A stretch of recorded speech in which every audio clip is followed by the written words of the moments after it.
অসম জাতীয়তাবাদী যুৱ ছাত্ৰ পৰিষদ তিনিচুকীয়া জিলা সমিতিৰ উদ্যোগত অসম ফুটবল সন্থাৰ তত্ত্বাৱধানত 15 বছৰ অনুৰ্ধ আন্তঃ জিলা ফুটবল আয়োজন কৰা হৈছিল আৰু এই প্ৰতিযোগিতাত শিলচৰ যোৰহাট এনেধৰণে গোটেই ৰাজ্যখনৰ 16খন জিলাই অংশগ্ৰহণ কৰিছিল।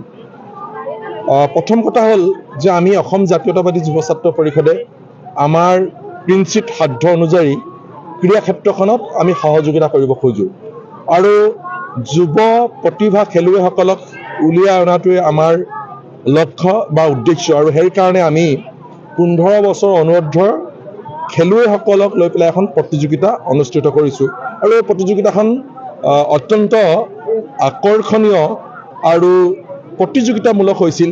সেই কথাটো আপোনালোকে দেখিছে।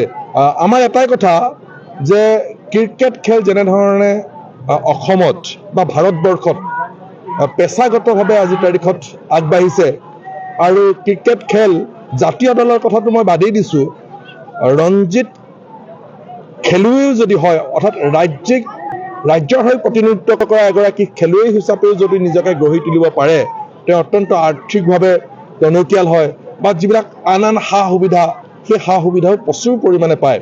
কিন্তু ফুটবল খেলত ক'ৰবাত নহয় ক'ৰবাত এতিয়াও ৰাজ্যখন বা দেশখন অৱহেলিত অৱস্থাত আছে।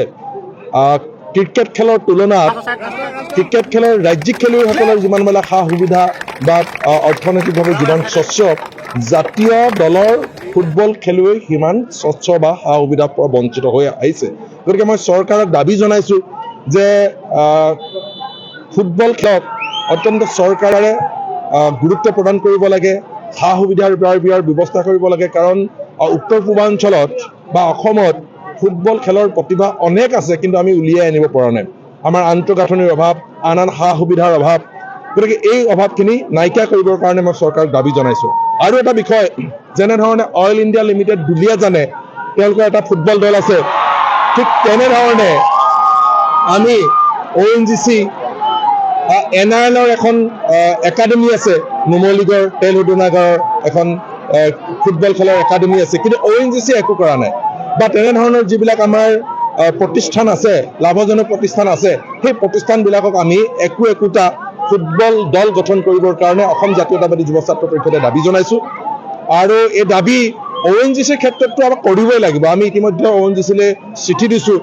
ONGCয়ে যিকোনো বিনিময়ত এটি ফুটবল দল গঠন কৰিবৰ কাৰণে আমি অসম জাতীয়তাবাদী যুৱ ছাত্ৰ পৰিষদে দাবী উত্থাপন কৰিছোঁ।